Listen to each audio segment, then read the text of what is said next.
So we're discussing as I hope you all appreciate, a topic of critical importance today to scholarly researchers and to community activists as well.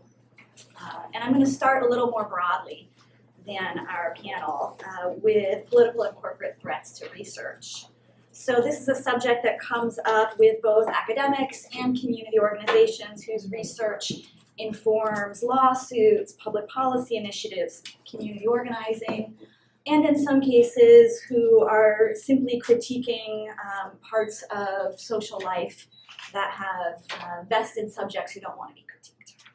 So individual researchers feel these kinds of effects from political and corporate threats to their work through direct and indirect intimidation and time-using mechanisms from the corporate entities whose financial interests are threatened by the research findings.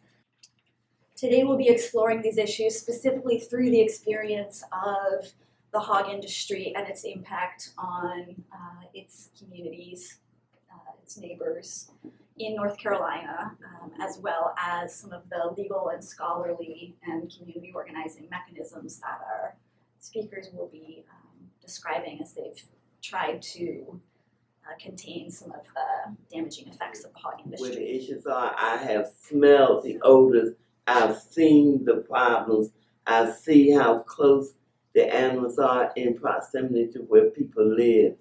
And the dead boxes that sit out on the sides of the road.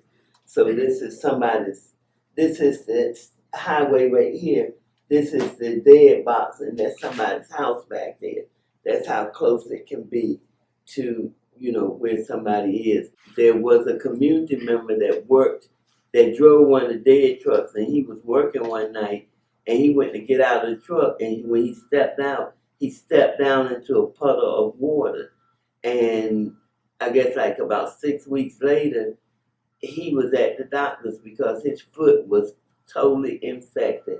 And within a year, he was dead, and when the communities talk about it, they talk about the fact that he stepped down in this water, and that's where his problem started. And, because of all the waste that leaches out into the roadways and right down on the sides of the roads. I'm constantly hearing people talk to me about, I can't just sit out on my porch anymore. I can't just open my doors and windows. I got to get up in the morning and crack my door just a little bit to see if it stinks outside.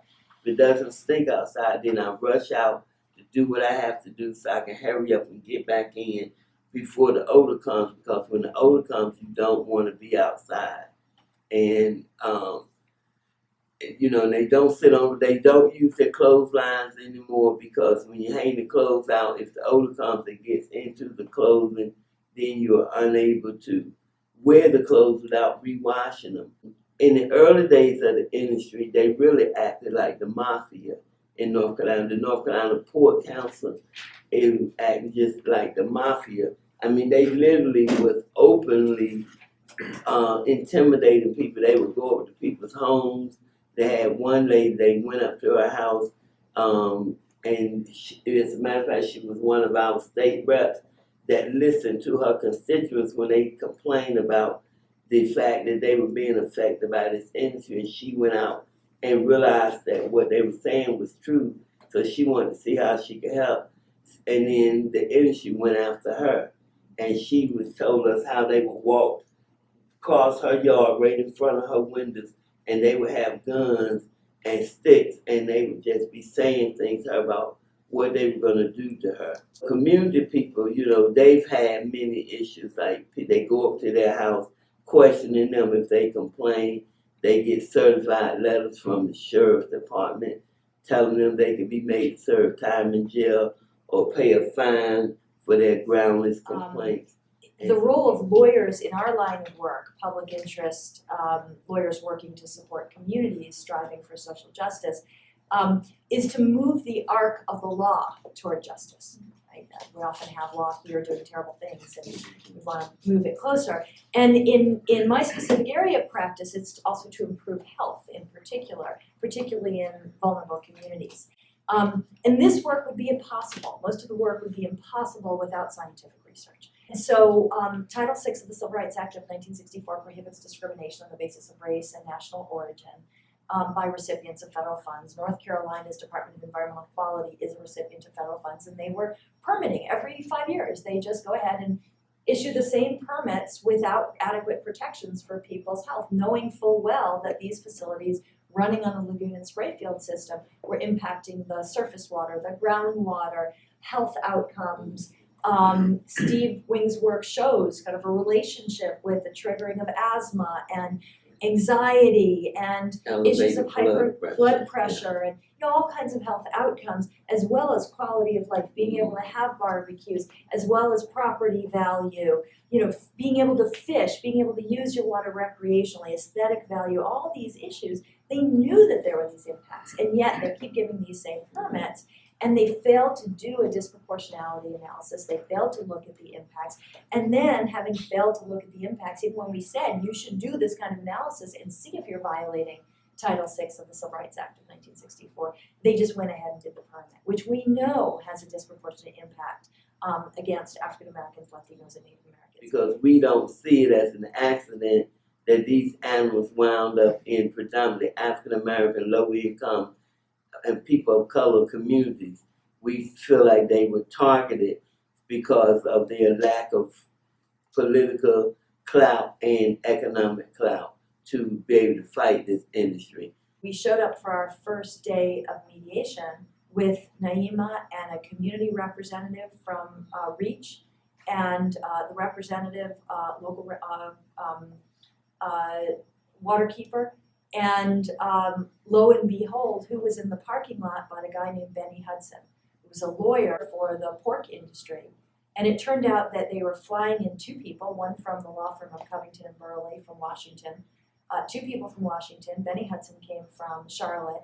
So there were 5 of them all together from the state national pork producers and their lawyers, and demanded to be seated in our confidential mediation. And you can imagine what effect that could have if we didn't have people who were far more courageous than what they expect. Steve also talks about that when he was first threatened in 2000 with a demand to reveal confidential information, he was told that the information would be reviewed for defamatory statements. So this threat of suing people who are asserting their rights, who are trying to speak out, who are complaining about the impacts hangs over all of us. And as Steve has talked about it, there are 2 forms of problems for his work and other academics and community people. One has to do with this kind of direct intimidation from corporations. In this case, the Smithfield Corporation, which is actually a subsidiary, a wholly owned subsidiary of the Chinese holding company WH Group, which bought Smithfield for $4.7 billion and owns stuff in eastern North Carolina, and their subsidiary, Murphy Brown, are the folks who have brought forth these subpoenas and that have caused the problems for Steve.